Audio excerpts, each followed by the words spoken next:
Bem, bem, então, nós vamos falar sobre as terapias cognitivas comportamentais. Então, quando se aborda a terapia cognitivo-comportamental, simplesmente existe essa pequena variação que vocês podem ver na tela, né? Como a terapia racional e emotiva, a terapia cognitiva do Beck, a terapia de exposição de FOA, a terapia comportamental dialética, a terapia da aceitação e do compromisso, é, a terapia cognitiva baseada em mindfulness, a terapia cognitivo-comportamental positiva e uma série de outras. Mônica, desculpa, a gente não está conseguindo ver sua tela, você tem que Não compartilhar. estão conseguindo ver minha tela. Espera Não, aí. compartilha, por favor, tem algumas pessoas falando aqui no chat. Em tese estaria compartilhado. Então, vamos lá, tudo de novo.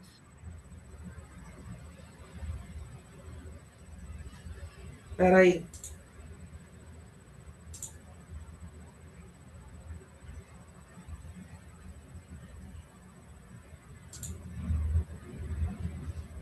Dá para ver, Flavinha?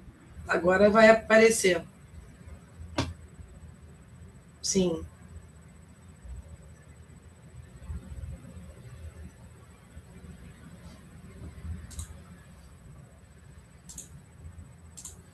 Agora sim. Bem, voltando. O objetivo é introduzir as terapias cognitivas comportamentais. Então, simplesmente existe toda essa variação de terapias cognitivas comportamentais, como eu coloquei anteriormente, né? A que é mais conhecida aqui no Rio de Janeiro, de uma maneira geral, seria a terapia cognitiva do Beck. E algumas abordagens que começam a ser introduzidas na atualidade de terceira geração, como a ACT, né? Ou terapia da aceitação e do compromisso. É, nós podemos dizer de uma maneira resumida que essas terapias cognitivas comportamentais, elas se encontram divididas em quatro gerações ou quatro ondas. E não necessariamente uma geração é melhor ou mais adiantada ou mais completa que as outras. E que é, determinados tipos, determinados modelos que foram criados na década de 70 e até antes da década de 70 estejam ultrapassados. Então, não me interpretem erradamente, de uma maneira equivocada, eu não estou colocando isso, que uma geração ela é superior à outra, ou melhor do que a outra, de forma alguma. Muito pelo contrário. Cada uma das gerações vai ter na nossa visão integrada, uma aplicação específica. Embora existam terapeutas que trabalham apenas com uma geração. Na realidade, é isso que vocês vão encontrar na prática. Por exemplo, o pessoal de São Paulo. O pessoal de São Paulo utiliza muito a terapia comportamental propriamente dita, até mesmo para fazer análise de sonho, baseado no modelo skinneriano de condicionamento operante. Aqui no Rio de Janeiro, quando a gente fala em terapia cognitivo comportamental, seria sinônimo de terapias cognitivas. Basicamente, os cursinhos que vocês vão ver na internet só falam do modelo de Beck. Mal e porcamente falam do Jung, da terapia do esquema, e do Albert Ellis. Então, muitas vezes, vocês vão encontrar profissionais, e isso não é uma crítica de forma alguma, que trabalham com um determinado modelo dentro da terapia cognitivo-comportamental, seja de primeira, segunda, terceira ou quarta geração. No CEPAF, nós temos alguns professores que trabalham dessa forma, e nós temos outros professores que trabalham com uma visão integrada. Então, o que hoje eu vou trazer, né? Como sempre, o CEPAF há 28 anos, com um modelo de inovação constante, eu vou trazer uma visão integrada, onde nós procuramos integrar cada uma das gerações. Dependendo do momento que o cliente se encontra, na terapia e dependendo da doença também que o cliente apresenta, tá?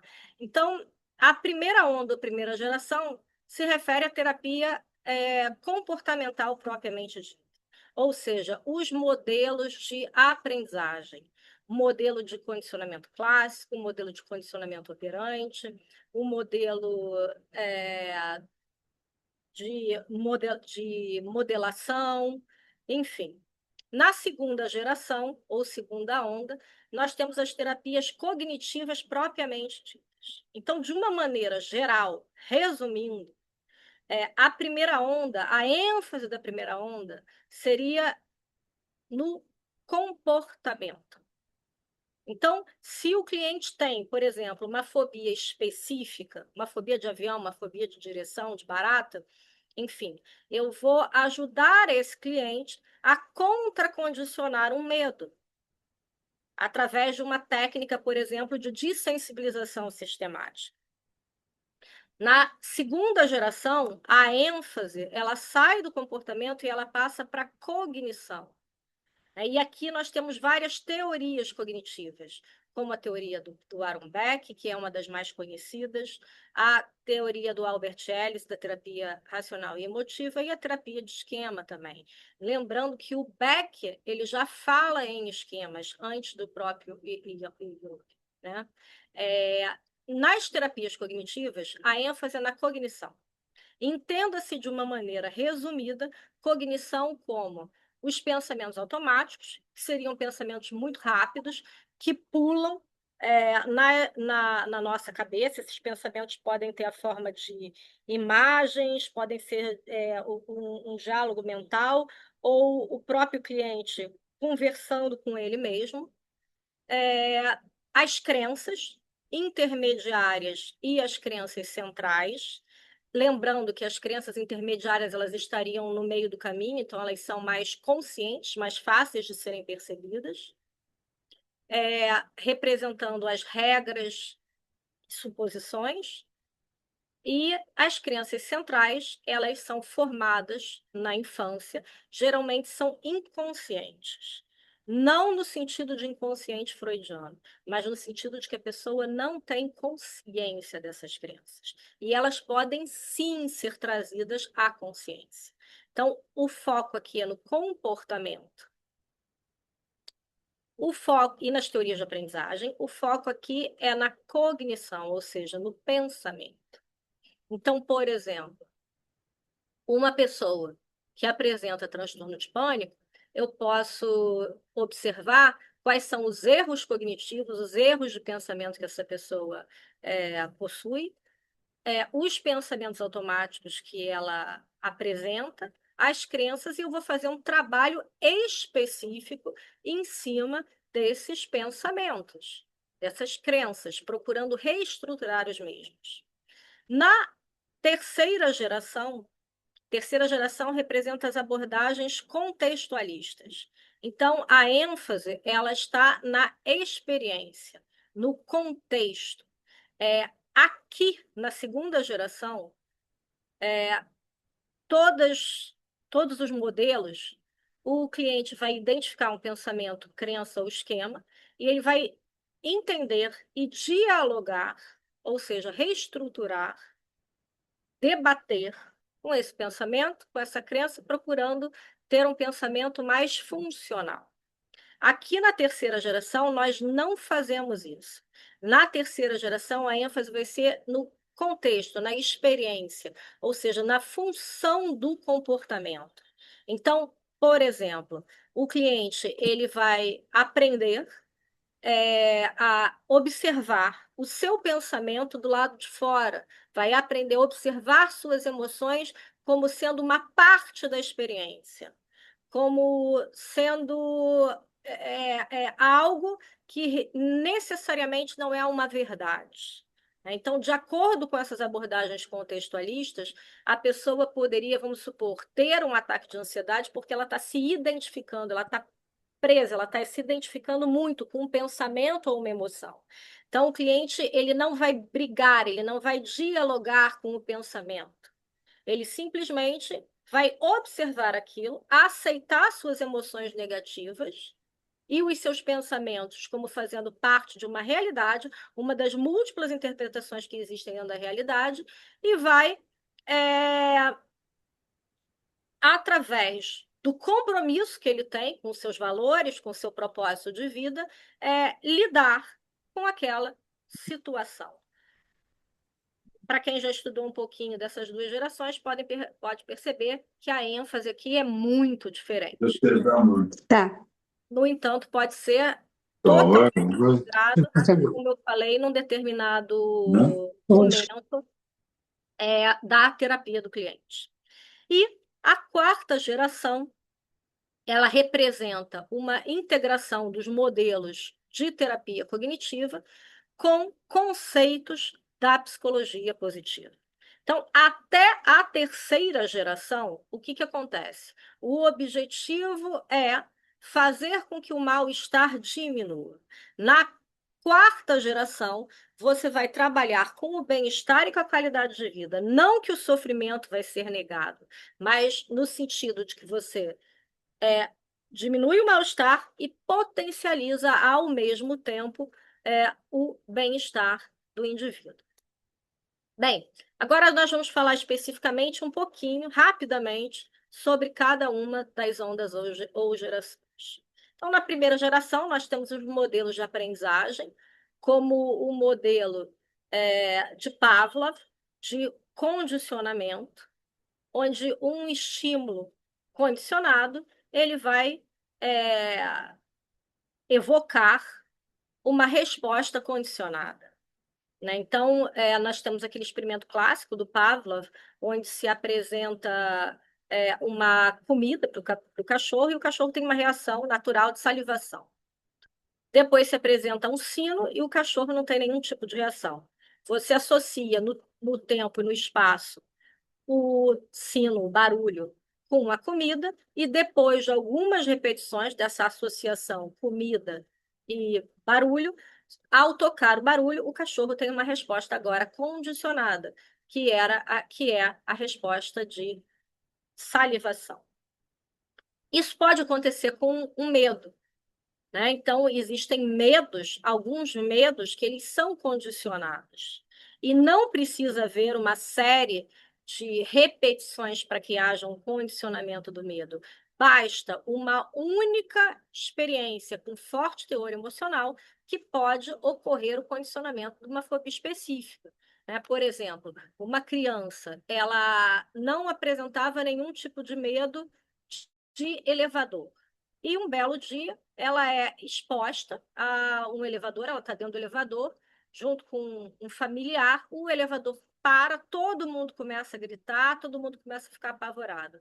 Daí em diante, essa criança passa a não entrar mais no elevador. Esse seria um exemplo do condicionamento do medo, por exemplo. Um exemplo do condicionamento de medo. Os modelos de condicionamento operante também do Skinner, eles vão ser bastante utilizados, e você vai poder aqui, dentro da terapia cognitivo-comportamental, ajudar a condicionar uma série de respostas. Por exemplo, o modelo de condicionamento skinneriano, onde você tem um estímulo discriminativo que vai gerar uma resposta, e essa resposta pode ser reforçada ou punida. Se esse comportamento aqui, se essa resposta aumenta, esse estímulo é chamado de estímulo reforçador. Estímulo reforçador necessariamente não é uma coisa ruim. É um estímulo que faz a taxa e a frequência de um comportamento aumentar. E uma punição necessariamente não é uma coisa ruim. É um estímulo que faz a taxa ou frequência de um comportamento diminuir. Tudo que é sistema de milha, bonificação, premiação, geralmente utiliza o condicionamento skinneriano para aumentar a probabilidade das nossas respostas acontecerem. Então, isso daqui que todo mundo pensa que é coisa de rato, não, não é coisa de rato, é uma coisa muito utilizada, inclusive pelo próprio marketing. Então, resumindo e concluindo, qual é a aplicação do condicionamento skinneriano dentro da psicoterapia? Inúmera aplicação. Então, por exemplo, no caso de um transtorno de ansiedade social, né, ou fobia social, é possível fazer a modelagem, isso daqui se chama modelagem, de um comportamento social complexo, né, onde você divide um comportamento social complexo, como, por exemplo, comportamento de falar em público, comportamento de ser assertivo, comportamento de flirtar, em uma série de unidades comportamentais e vai reforçando e emendando um comportamento no outro. Infelizmente, como isso é uma aula online, fica inviável demonstrar, né? Por isso que sempre as aulas ao vivo, com a participação de todos, é muito mais fácil você demonstrar determinados modelos e determinadas teorias. A modelação é aprendizagem por observação, que foi muito estudada e desenvolvida por Bandura, e também vai ter uma grande aplicação dentro da terapia cognitivo comportamental, no que se refere ao treinamento em habilidades sociais, no que se refere a qualquer tipo de treinamento, né? Interessante colocar que o condicionamento skinneriano também vai ter uma aplicação bem interessante com quem trabalha com crianças, né? Principalmente com crianças pequenininhas, né? Criança tipo que tem comportamentos muito disfuncionais, você pode utilizar o modelo de condicionamento skinneriano para educar os pais a educarem os filhos. Então, alguns exemplos de aplicações desses modelos dentro dos transtornos de ansiedade. Então, o trabalho com medos e fobias, onde é possível utilizar um processo de contracondicionamento baseado no condicionamento clássico, no condicionamento pavloviano, para que a pessoa que fez aquela junção entre um estímulo neutro e o medo, né, que ficou ali preso, né? Então, o cachorro era um estímulo neutro, depois esse estímulo ficou associado ao medo. Então, você pode dissociar esse medo, né? A emoção de medo do estímulo cachorro, que anteriormente era considerado um estímulo neutro. Em linhas gerais, Mônica, como é que isso pode ser feito? Em linhas gerais, fazendo uma hierarquia do tipo de cachorro, digamos assim, mais simples, para o mais que a pessoa tem mais medo de lidar, junto com o cliente, ou de situações onde a pessoa se sente mais confortável. Treinar uma técnica de relaxamento, por quê? Porque a resposta de relaxamento ela é incompatível com a resposta de ansiedade. E fazendo uma aproximação sucessiva do objeto fóbico, estando a pessoa relaxada. Assim você vai contracondicionando esse medo. Veja bem, pessoal, isso eu estou explicando em linhas assim super gerais e fazendo um resumo do resumo do resumo, tá? Do que a gente estuda em uma aula só para esse tema. O relaxamento sinalizado ou relaxamento condicionado. Qualquer resposta fisiológica ela pode ser condicionada. Então, o relaxamento ela é uma resposta fisiológica que cursa com diminuição do ritmo cardíaco, diminuição da pressão arterial, aumento da corrente galvânica da pele, que é como se fosse uma eletricidadezinha que passa pela nossa pele, diminuição da tensão muscular, que é incompatível com a resposta de ansiedade. Ou seja, quando uma pessoa está ansiosa, o ritmo cardíaco sobe, a temperatura se eleva, as mãos ficam mais quentes, contrário da ansiedade, que as mãos ficam mais frias, e assim sucessivamente. Então, o que se pode fazer? Você pode utilizar uma técnica de relaxamento, relaxar o seu cliente, e quando você perceber através de alguns detalhes comportamentais que a pessoa está bem relaxada, associar um determinado estímulo, qualquer estímulo. Pode ser um aperto na mão, pode ser repetir a palavra relaxado contingente à expiração, pode ser qualquer coisa. E aí, isso vai ser repetido uma série de vezes. O estado fisiológico de relaxamento vai ficar associado a esse estímulo e depois a pessoa repete o estímulo e imediatamente ela relaxa.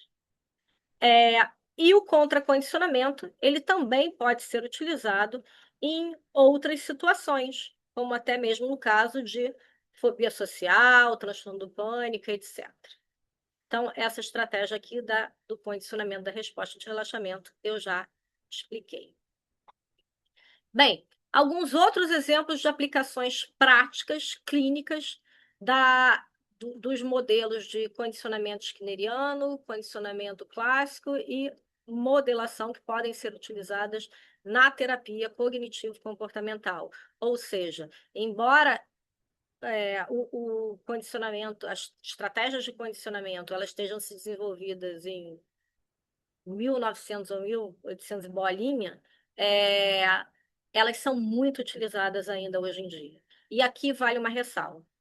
Quanto mais grave, em geral, tá, gente? Quanto mais grave, em geral, a doença que a pessoa apresenta, mais comportamental será o tratamento e menos cognitivo.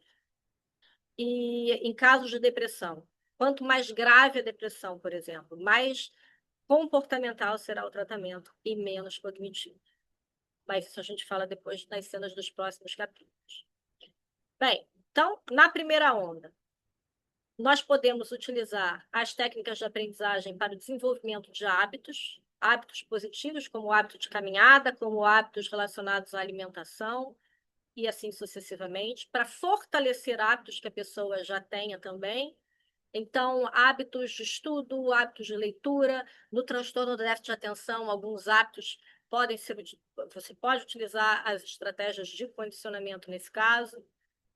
A economia de fichas é uma estratégia que nós utilizamos para ensinar pais a educarem os seus filhos, baseado no condicionamento operante, que é muito interessante e vai ajudar a criança a desenvolver, a desenvolver um comportamento muito importante para a vida adulta, que é adiar recompensa. Então, o pai ou a mãe que utiliza a economia de fichas com a criança não vai fazer a criança ficar um mercenário de reforço, vai ensinar para a criança, número um, a, uma habilidade, uma competência muito importante, que é a competência de adiar recompensa. E lembrando que o mundo de hoje é imediatista e crianças e adolescentes estão ficando cada vez mais imediatistas. Isso é péssimo, né? O sucesso na vida, ele tem muito a ver com a questão de aprender a adiar recompensa. Ou seja, eu posso ganhar da minha mãe agora R$ 1, porque eu fiz determinados comportamentos de rotina de casa, de estudo, que estão previstos na economia de fichas. Mas eu posso gastar esse R$ 1 agora comprando bala. Ou eu posso aprender a juntar esses reais para depois comprar um videogame, né? Então, a criança que aprende esse comportamento, ela aprende a adiar recompensa, ela vai ter habilidades muito importantes para a vida adulta, que é a habilidade de poupar, que é a habilidade de saber adiar uma gratificação, e isso vale muito hoje em dia. O treinamento de habilidades sociais, ou seja, habilidades de relacionamento, que é algo também em extinção na atualidade, né? Um dos problemas mais comuns que aconteceu no pós-pandemia é que as pessoas estão burras socialmente. Falando português, claro, inteligência emocional, zero na atualidade. As pessoas não sabem mais ser assertivas, empáticas, se comunicar adequadamente. Então, para o treinamento de habilidades sociais, seja no contexto de casais, com crianças, no contexto do ambiente de trabalho, o treinamento de habilidades sociais ele é super importante e cada vez mais importante na atualidade. E aí, até fazendo um link com a NR1, né? Acho que todos vocês já ouviram falar na nova NR1, que, se eu não me engano, começa a vigorar agora a partir de 26 ou 25 de maio, e todas as empresas que tenham funcionários CLT, elas terão que investir na saúde mental dos seus colaboradores. E falo, Flavinha, de NR1 ou não ainda, hein? Minha língua está coçando. Mas, enfim, não vou falar. Então, existem alguns quesitos que estão sendo avaliados pela NR1, e um dos problemas interpessoais muito comuns, principalmente entre as lideranças, é a falta de competência social da própria liderança, que pode gerar uma série de problemas, inclusive transtornos mentais em outros colaboradores. Só que qual é a boa notícia? É possível fazer um treinamento aplicado, na realidade, um acompanhamento, né? Não seria uma terapia, mas seria terapêutico para mudar determinados comportamentos na empresa que podem levar o colaborador a um adoecimento. Esse é um exemplo da economia de fichas. Depois eu posso disponibilizar no nosso grupo esse infográfico para vocês. Então, de uma maneira geral, deixa eu ver se eu consigo aumentar aqui o meu slide. Acho que consegui. Então, a primeira fase é fazer uma tabela com as crianças, onde existam comportamentos-alvo que a criança precisa realizar diariamente. Aqui você tem os dias da semana. Dependendo do nível de dificuldade, a criança pode ganhar 1 ponto, ou 50 centavos, 25 centavos. Comportamentos mais difíceis da criança realizar, como manter a paciência com o irmãozinho, ou não puxar o rabo do cachorro, vão valer mais pontos, como 5 pontos, e os comportamentos medianamente difíceis seriam 3 pontos. Tá? Lógico que você pode fazer uma variação aqui totalmente diferente. Ou seja, o total de pontos diariamente seriam aproximadamente 20 pontos. Você multiplica isso por 7 dias, vai dar um total de pontos por semana. E aí os pais vão marcando que a criança fez ou não fez, cada dia ela vai ter um determinado número de pontos, e esses pontos podem ser trocados quando ela alcança pontos por uma série de prêmios. Então, você pode ter pontos, pode ter prêmios pequenininhos, como comer um chocolate ou comer uma bala, que a criança consegue com menos de uma semana de trabalho facilmente, até comportamentos, onde ela precisaria, entre aspas, trabalhar muito para obter aquele prêmio. Então, aqui ela vai aprender a adiar a recompensa, que, como eu falei, é uma habilidade muito importante na atualidade. Já colocamos também que você pode utilizar a modelagem, a modelação, lembrando que a modelagem é a capacidade de treinamento por aproximação sucessiva através de um modelo. Esse modelo geralmente é o terapeuta. O cliente desenvolve uma determinada competência. E também a modelação, né? Então, na modelação, o principal modelo é o terapeuta, e a modelagem se refere ao condicionamento skinneriano a partir do comportamento complexo em pequenas unidades comportamentais para que o cliente alcance um comportamento alto. Então, por exemplo, no treinamento de habilidades complexas e no treinamento em habilidades sociais, é possível usar em conjunto a modelagem e a modelação. Então, aqui estão algumas aplicações da primeira onda ou primeira geração dentro das terapias cognitivas comportamentais. E existem outras 539 aplicações, mas que nós não vamos abordar hoje. Segunda geração.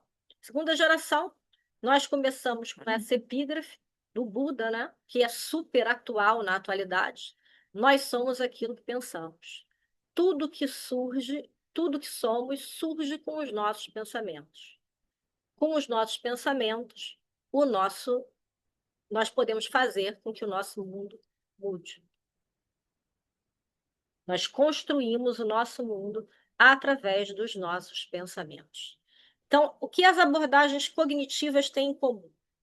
Lembrando que existem várias teorias, vários modelos dentro das abordagens cognitivas, sendo o principal, um dos principais, não vou dizer o principal, mas um dos mais conhecidos aqui no Rio de Janeiro, a terapia cognitiva do Beck.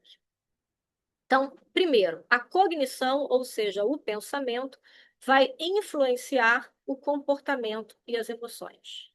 Segundo, o conteúdo do pensamento e da experiência, eles podem ser monitorados, eles podem ser observados pelo cliente através de um registro ou dentro da própria terapia, com a ajuda do terapeuta, e a mudança do comportamento e das emoções vai acontecer através de uma mudança cognitiva. Então, imagine que esse desenho aqui é um iceberg que vai ilustrar o modelo de Beck. Lá em cima, ou seja, no pico do iceberg, que representa a menor parte do iceberg, nós temos o nível dos pensamentos automáticos, que são pensamentos muito, muito, muito rápidos que passam pela nossa cabeça. Eles são tão rápidos que muitas vezes a pessoa não tem consciência desse pensamento. A pessoa tem consciência apenas de quê? Do efeito que eles produzem, em tese, que seriam as emoções. As crenças intermediárias, que representam as atitudes, regras, suposições, ficariam mais no meio do caminho, ou seja, ficariam próximas à consciência, então mais fáceis de serem observadas. Lá embaixo, nós teríamos as crenças centrais, que são formadas na infância, e os esquemas, que, a grosso modo, poderiam ser considerados feixes de crenças, de acordo com o próprio Beck, ou seja, conjuntos de crenças. Esses esquemas foram classificados por vários autores, entre eles o Jung, e principalmente se fala assim, em esquemas desadaptativos, mas existem também os esquemas adaptativos que são estudados pelo pessoal da psicologia positiva. Então, imagine o seguinte, ainda aqui. Imagine que aqui você vai ter uma determinada situação. Uma situação. Essa situação, ela vai disparar ou ela vai evocar um pensamento automático. Aqui a gente teria uma outra setinha. Esse pensamento automático, ele vai evocar uma resposta, sendo que essa resposta pode ser algo emocional, o que a pessoa sente, como raiva, tristeza, medo, alegria, etc. Uma resposta comportamental, que é aquilo que a pessoa faz, como, por exemplo, gritar, berrar, se esconder, etc. E uma resposta fisiológica, que é o que a pessoa sente no corpo, taquicardia, suor, tremor, etc. e tal. E aí eu faço uma pergunta para vocês. Por que, diante de uma mesma situação, como, por exemplo, um barulho forte, uma pessoa pode ter uma reação fisiológica, emocional e comportamental totalmente diferente da outra, se o estímulo é o mesmo? Quem poderia responder?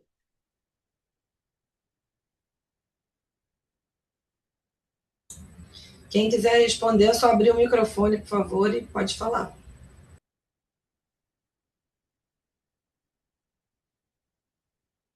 A interpretação pessoal de cada indivíduo. Exatamente, Vanessa. É a história pessoal de cada indivíduo, que é representada pelas crenças intermediárias, centrais e esquemas, vão influenciar esses pensamentos de baixo para cima. Então, diante de uma mesma situação, pessoas podem ter reações comportamentais, emocionais e cognitivas completamente diferentes. Alguém poderia me dar um exemplo?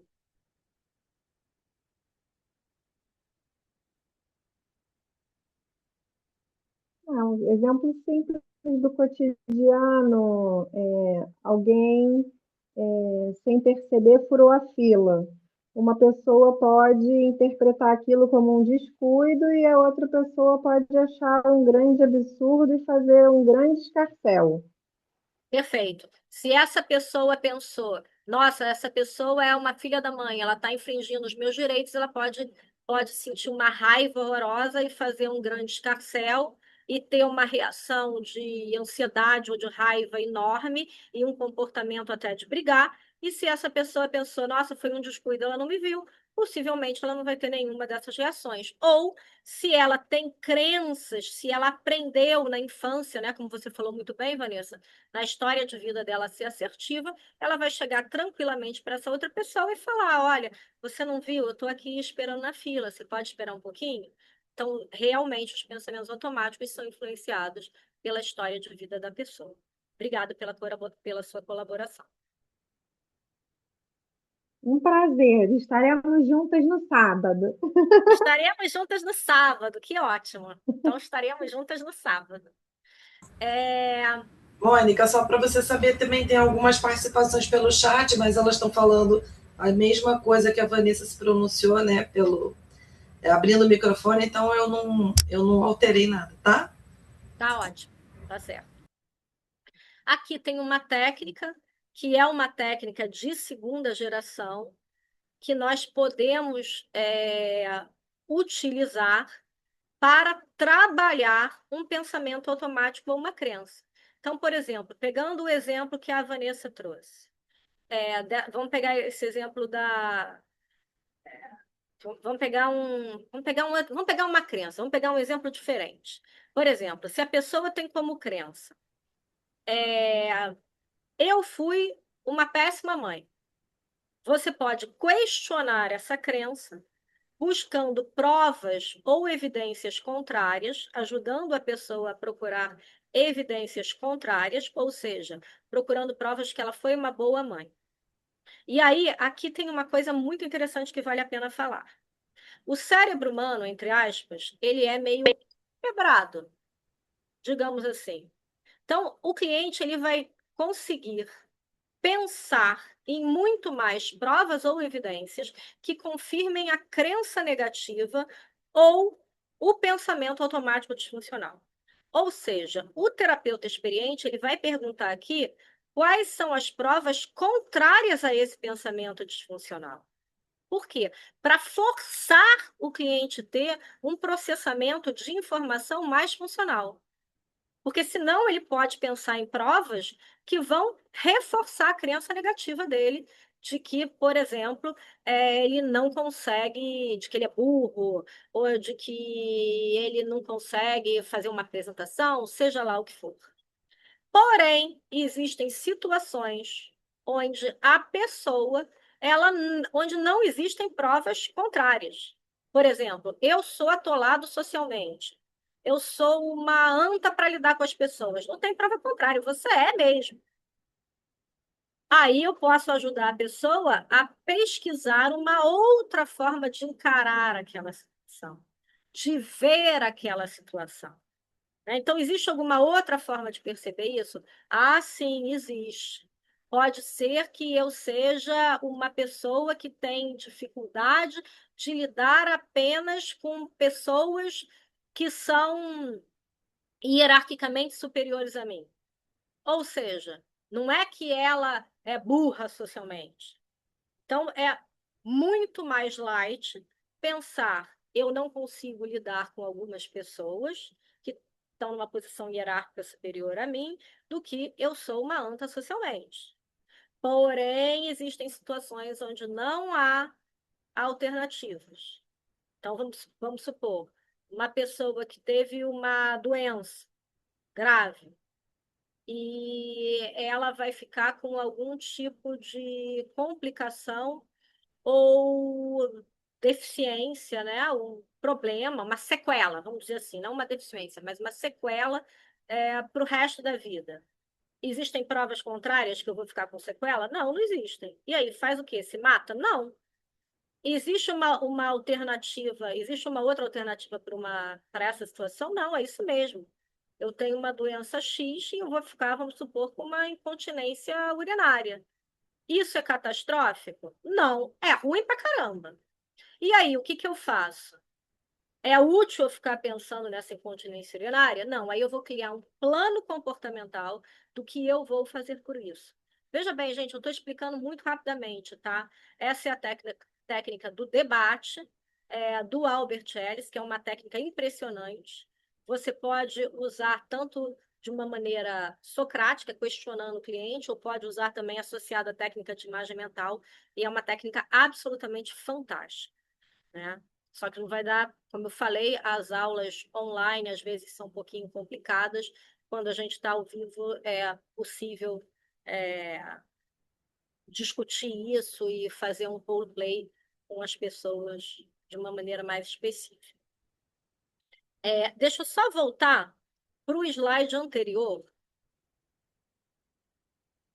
O modelo cognitivo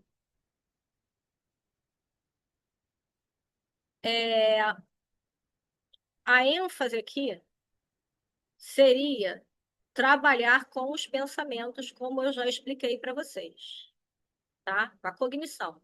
Os pensamentos, crenças intermediárias, centrais e esquemas. E aí eu tenho uma pergunta. Sempre é assim? Segundo, existe emoção sem cognição? Sim ou não?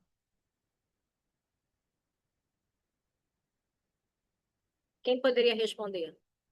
Existe emoção sem cognição? Esse modelo, como vocês podem perceber, é um modelo linear. Você vai ter uma situação, pensamento automático, que vai evocar respostas fisiológicas, emocionais e comportamentais. E aí, sempre acontece assim ou a emoção pode vir primeiro no pensamento?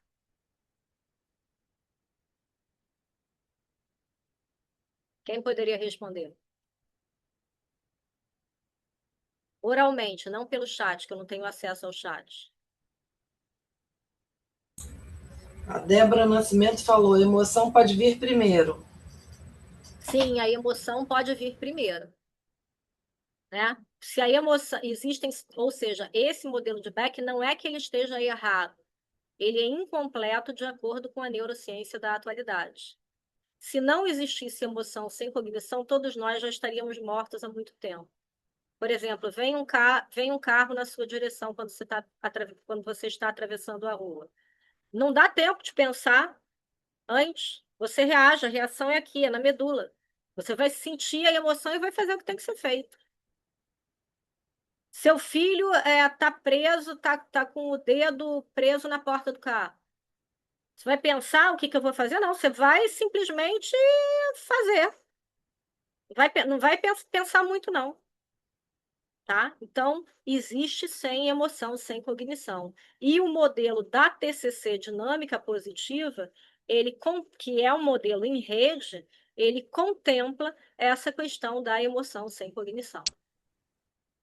Terceira onda ou terceira geração, as terapias contextualistas. Então, as abordagens contextualistas, elas não vão fazer como, na segunda geração. Ou seja, você não vai identificar um pensamento automático ou uma crença e debater com aquele pensamento automático ou com aquela crença, né? Você vai alterar a maneira pela qual a pessoa se relaciona com os seus pensamentos, a maneira pela qual a pessoa se relaciona com as suas emoções, a fim de que ela possa escolher caminhos alternativos para lidar com a dor.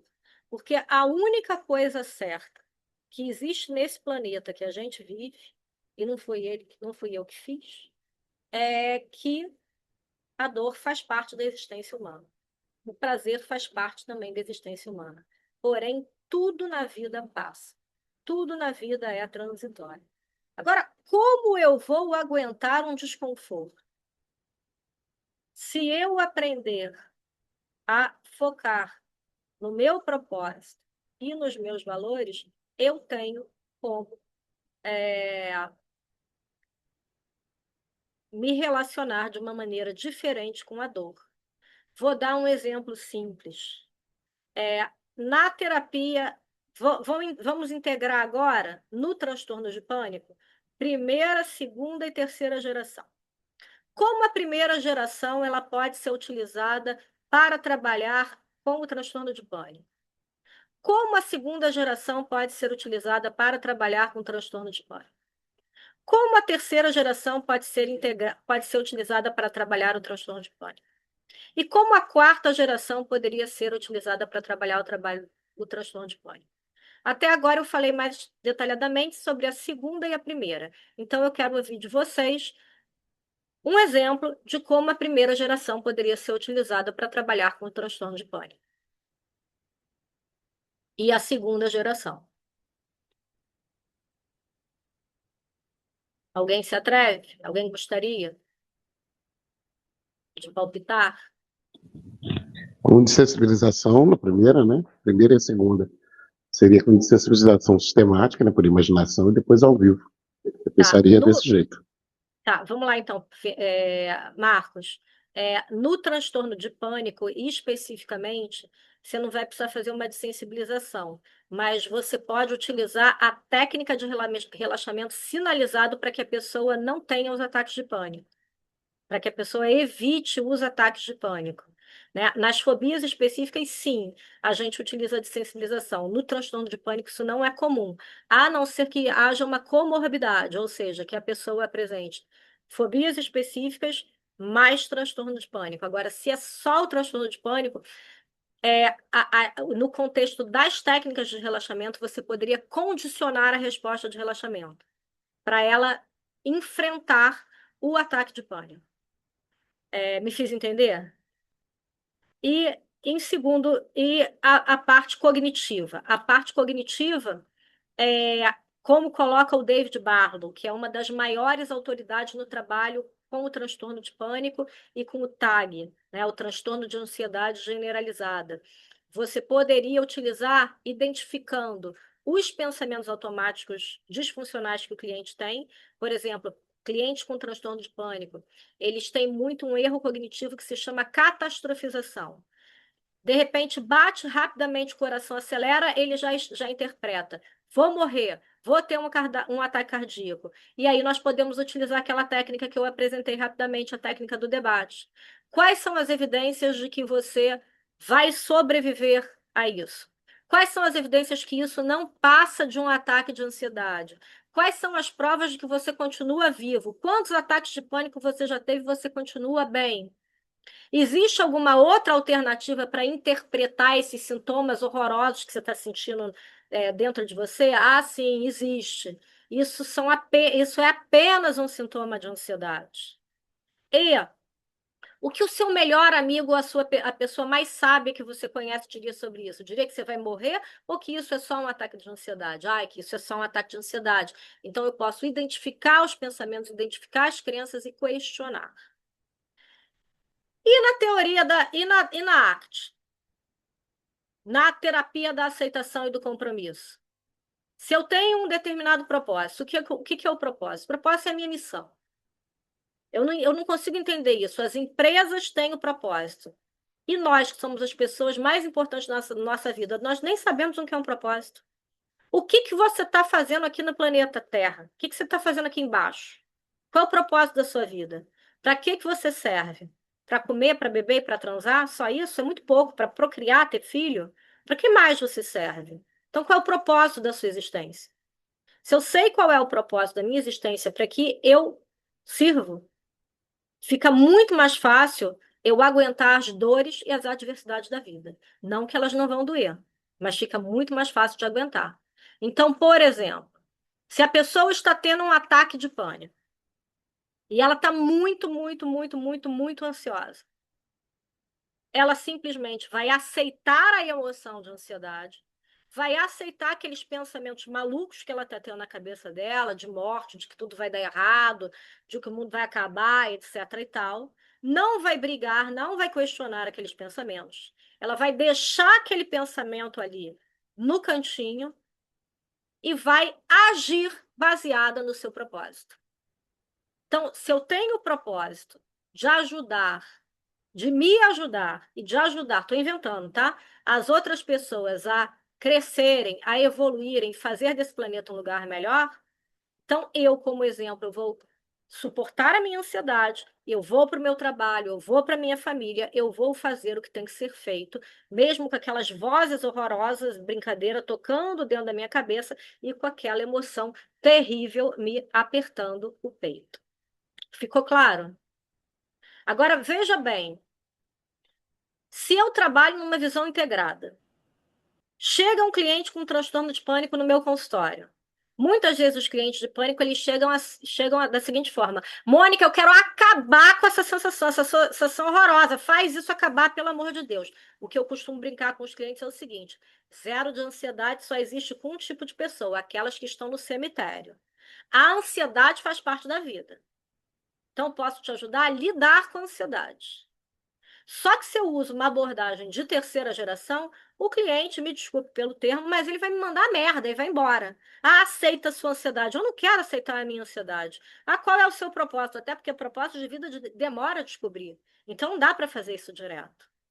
Ou seja, é muito mais adequado para o cliente que chega desesperado numa terapia cognitivo-comportamental utilizar abordagens de primeira geração, técnicas de relaxamento, técnicas de relaxamento sinalizado para que ele aprenda a controlar aqueles sintomas fisiológicos horrorosos de ansiedade e técnicas de reestruturação cognitiva, técnica do debate para que ele aprenda a lidar com os pensamentos dele e a questionar os pensamentos.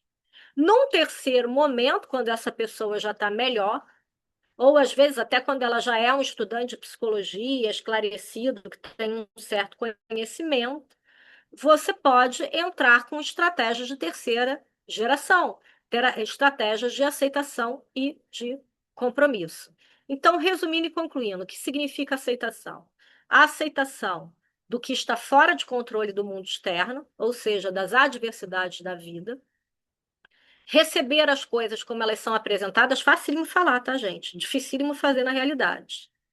E o compromisso. O compromisso é praticar comportamentos, ações que estejam direcionadas ao propósito ou ao significado da minha vida.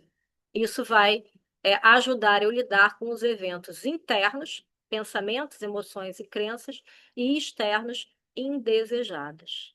Né? Então, praticar ações significativas não necessariamente para atingir um resultado, mas para fazer na vida o que tem que ser feito. Fazer o que é correto, como diziam os estoicos. Alguém levantou a mão. Pode fazer a sua pergunta. Pode ligar o microfone e fazer a sua pergunta. Oi, boa noite. Fui eu. É que não, o propósito, né, é equivalente aos valores, né, na ACT. Não, é um pouquinho Eu- diferente. Propósito ah, é uma coisa, valores são outras. Então, propósito a gente pode usar aqui como sinônimo de significado. Resumindo e uhum, concluindo, Gisele, é para que a minha vida serve? Para que eu sirvo? Eu estou aqui nesse planeta fazendo o quê? Tá? Então, esse é o propósito de vida. Para que eu sirvo? Não é meta. Meta, a gente tem várias, e nossas metas mudam ao longo da vida. O propósito é um. Ele pode ser burilado ao longo da vida, mas ele não muda ao longo da vida. E valores são estruturas de crença. Então, são coisas que eu uhum, acredito. Por exemplo, liberdade.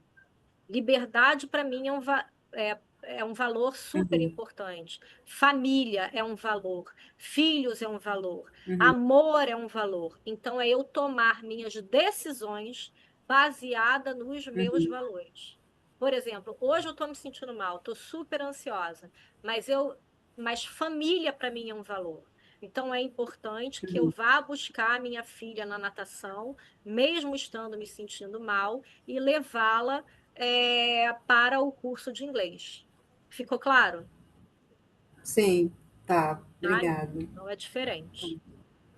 Uhum, Na ACT, lembrando que existem outros modelos de terceira geração, tá? Como a terapia dialética, como a terapia cognitivo-comportamental focada no mindfulness, e existem outros modelos, tá? Estou focando aqui na ACT. Então, na ACT, o sofrimento psicológico decorre da forma pela qual a pessoa responde ao pensamento.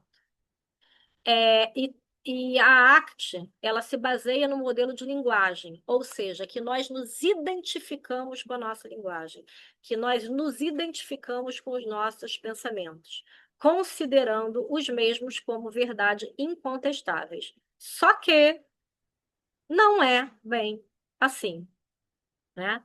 A gente, na ACT, aprende a dissociar o pensamento dessa compreensão equivocada de que ele é uma verdade incontestável.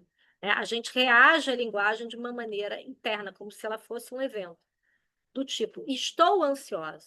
Se eu penso, estou ansiosa, é totalmente diferente de eu pensar, peraí, me parece que as vozes que tocam na minha cabeça e que o que eu estou percebendo no meu peito é uma sensação de ansiedade. Eu não estou falando, eu estou ansiosa. Quando eu penso, eu estou ansiosa, eu estou pegando a ansiedade como se fosse minha.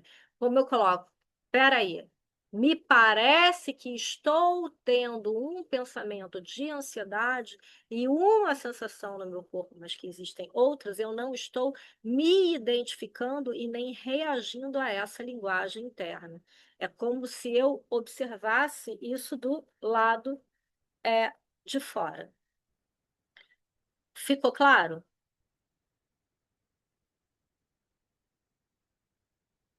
Bem, é, Flavinha, você que está controlando o tempo, eu estou vendo que falta 1 minuto, é isso? Isso, eu ia te sinalizar, mas assim, você ainda deve ter que acabar a última onda, né? Mas não vamos ter tempo de terminar a última onda. E continuar falando da ACT. Eu vou estender por mais 10 minutos de perguntas, tá? E aí, na outra oportunidade, nós já tínhamos previsto uma aula gratuita sobre aplicações da terapia cognitivo-comportamental na NR1. Eu não ia falar isso, mas a minha língua coçou, eu acabei falando, né? A NR1 é a novidade do momento, todo mundo está interessado. Existe aí, o psicólogo não precisa trabalhar apenas como avaliador, embora isso seja muito meritoso, mas nós vamos fazer uma aula gratuita para dar algumas dicas de como fazer, como elaborar programas baseados na NR1, utilizando o que há de melhor dentro da terapia cognitivo-comportamental, que é essa visão integrada entre primeira, segunda, terceira e quarta geração. Lembrando, né, que na NR1 vai precisar haver um acompanhamento, não é isso, Flavinha? Durante 1 ano. Então, não é que vai ser feita uma terapia, mas vai ser necessário fazer um modelo terapêutico, possivelmente em grupo. Então, nós vamos falar um pouco sobre isso. Gostaria até que vocês escrevessem no chat se vocês se interessam por esse tema, né? Mas Várias primeiro, pessoas colocando aqui, ótimo, excelente. A Eliane, a Tânia Veloso, a Beatriz Fontinelli, e mais algumas outras pessoas. tá? Então, esse tema vai ficar previsto, mas antes nós vamos Gisele terminar. Andrade. Não entendi, Flavinho? Gisele Andrade, tem várias pessoas, Marcos Roca, várias pessoas Ah, se. A Vanessa está perguntando se terá curso. Teremos algumas novidades na plataforma da Mônica, tá? Com alguns cursos de formação, não é isso, Mônica? Para capacitar profissionais psicólogos e profissionais da saúde mental para criar as suas próprias metodologias e atuar nas empresas pela NR1. e o que nós estamos combinando também, através da plataforma Mônica Portela, fazer um curso, mais um curso seleto, que vai ter até um processozinho seletivo. Então, vai ser um grupo pequeno de pessoas, não vai ser gratuito, né? Mas vai ser um grupo pequeno de pessoas que vai ter as aulas apenas comigo. Talvez eu convide um ou outro professor pontual para falar de um assunto específico, sobre como desenvolver programas de acordo com a NR1. Porém, são pouquíssimas vagas e vai funcionar como uma mentoria, onde no final do curso, nosso objetivo é que a pessoa ela faça um programa que possa ser apresentado para a empresa. E lembrando, gente, que isso é um oceano azul, tá? As empresas pequenas, médias e grandes vão ter que fazer isso. Por quê? Porque vão ter que fazer. E aí, Flavinha, é até interessante você falar da sua experiência, que as empresas não estão sabendo da NR1. Sim, assim, as grandes já estão fazendo, né, estão bem preparadas, mas saiu recentemente uma pesquisa que 68% das empresas no Brasil, e aí, obviamente, tem empresas bem pequenas, médias, né, até de médio porte, que não estão nem sabendo sobre a NR1. Quer dizer, nesse último ano, onde as empresas já tinham que estar se adequando, tiveram um ano aí para se adequar à norma, algumas não estão nem sabendo. Então, o que vai acontecer com o mercado? É um mercado que ele, em termos de marketing, completamente diferente do que a gente vê. Sempre a oferta é maior que a demanda, e por isso está todo mundo no oceano vermelho. Esse mercado ele vai ser durante muito tempo o oceano azul. Por quê? Porque existe muita demanda para pouca oferta ou pouca oferta qualificada. Então, quem que vai dar a dica? Deixa eu só fazer uma pontuação. A Flávia colocou uma coisa aqui muito importante, que é a oferta qualificada. Empresa não é cliente que não é igual cliente de consultório, não, tá? Eu conheço muito terapeuta cognitivo comportamental que está anos com o cliente fazendo uma terapia que é chá com bolinho e o cliente está pagando aluguel para o terapeuta. A empresa vai medir o seu resultado. E se você não apresentar resultados consistentes entre 2 e 3 meses, possivelmente ela vai mandar você embora e vai chamar uma outra pessoa. Ela não vai ficar com você até o final do contrato. Tá? Mônica. Então, diga. Perfeito. É a Tânia Velasco, tudo bem, querida? Tudo bom, Tânia? Que bom. Nossa, você é magnífica. Você vai lá, eu gosto que você é na meta. É isso mesmo, tá? Não fica mesmo. Atuo ainda nas empresas, já estão fazendo o que a Flávia falou, as empresas grandes já estão atuando, se prepararam para isso. E assim, é uma oportunidade excelente para os bons psicólogos que se preparam e que querem crescer. É uma oportunidade excelente. Eu gosto de você que é isso, entendeu? Você vai lá e... Por isso, Tânia, que o meu grupo vai ser um grupo selecionado. Não vai ser qualquer pessoa que vai entrar no processo seletivo. Vai ser um grupo realmente selecionado, com poucas pessoas. Porque é realmente tem que estudar, preparar né? essas pessoas. Perfeito. Tá? Então, isso daí é muito importante. A segunda questão é o seguinte: no consultório, você pega um cliente fragilizado. Na RNR1, você vai ter clientes em grupo com baixo risco, com médio risco e com alto risco. Ou seja, quem tem médio risco e baixo risco não está adoecido, não tem sintoma. Então, ele vai questionar o mau psicólogo. Não adianta tentar fazer clínica, não é clínica. Agora, não é também treinamento, como o pessoal de empresa está acostumado a ministrar. Não é treinamento. É uma outra coisa que ainda não existe. Eu estou me fazendo entender, gente?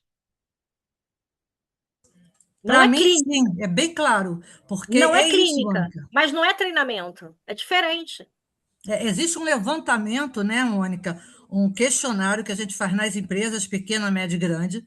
Escolas, eu estou fazendo uma escola particular lá em Niterói, escola que vai até só não tem ensino médio. E, assim, está tendo uma mudança significativa, porque, assim, qual é a saúde do trabalhador, né?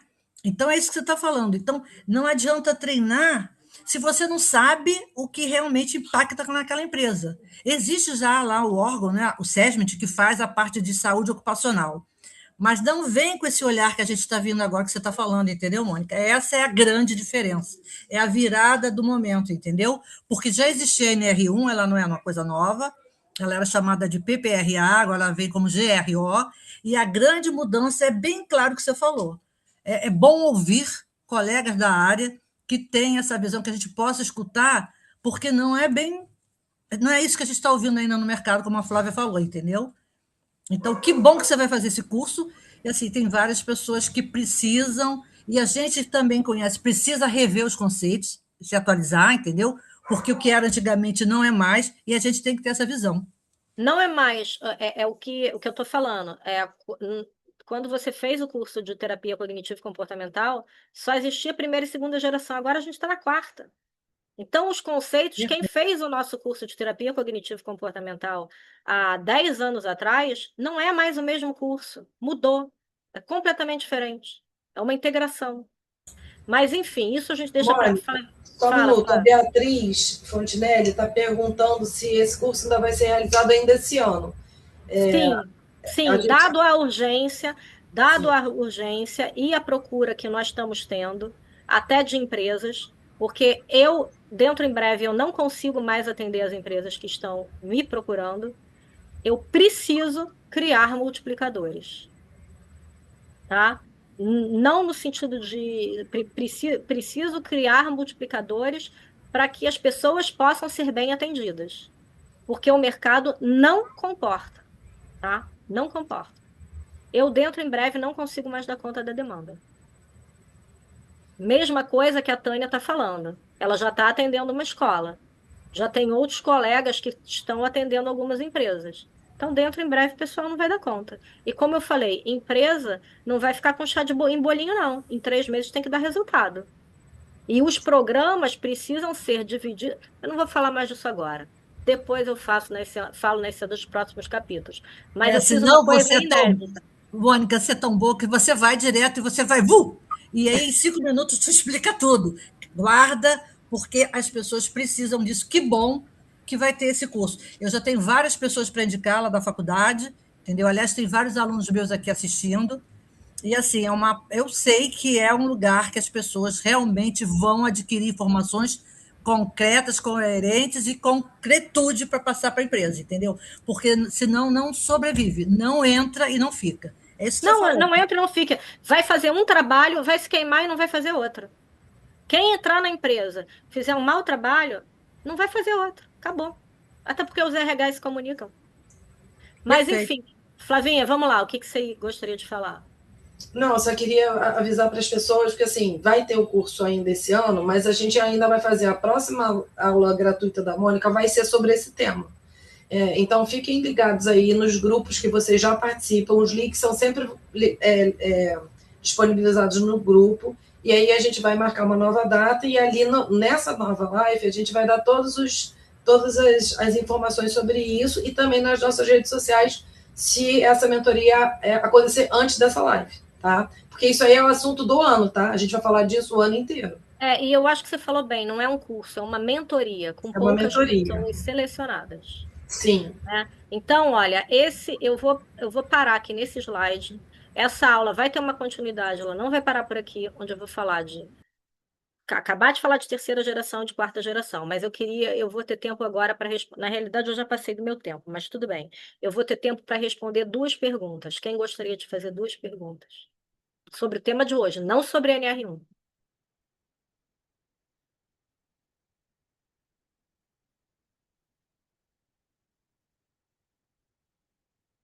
Nossa, eu fui tão clara assim, ninguém vai fazer nenhuma pergunta. Estou impressionada. Você sabe quem você é, né, Mônica Portela? Bem, eu agradeço muito pelo elogio, dona Tânia Velasco. Mas é isso, pô, para quem assistiu e prestou atenção, tá claro. Mas resumir 100 anos de terapia cognitivo-comportamental em 1 hora é desafiador. Mas é para quem pode, né? Bem, então, gente, já que É nós não estudo, temos. o que é isso, Mônica? É estudo de quantos anos e se atualizando? Só o CEPAF tem 28. Eu, embora não perceba pela minha jovem aparência, tenho um pouquinho mais de prática do que 28 anos de trabalho em terapia cognitivo-comportamental. É isso. E sempre se atualizando e trocando e dando oportunidade, que é isso que é bacana, entendeu, Mônica? Você acabou de falar, de dar espaço para as pessoas. Eu não queria falar nada, porque assim, as pessoas têm essa oportunidade de perguntar e não tenham vergonha, que a Mônica responde. Então, assim, além dela passar o conhecimento de uma maneira clara e objetiva, ela dá oportunidade aos alunos a crescerem, né? Porque quem já fez vários cursos com a Mônica sabe disso. Não estou falando nenhuma, não sou puxa-saco, eu falo o que eu acho, ela sabe disso, ela me conhece. Então, assim, aproveitem a oportunidade, gente, porque vocês não vão ver outro curso igual a esse. Não estou Gente, dou-lhe falando para uma. puxar-saco.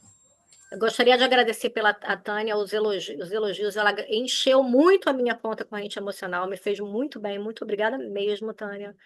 É, e a gente no CEPAF, a gente sim procura realmente dar oportunidade para as pessoas. O CEPAF não só treina, né? O CEPAF, ele seleciona os melhores alunos, treina e eles são convidados a participar da nossa clínica escola, da nossa clínica escola não, da nossa clínica convênio, onde o aluno ganha com dinheiro, 30% do que é pago pelo cliente, e ele pode participar também como supervisor ou como professor, então existem várias oportunidades dentro do CEPAF, né?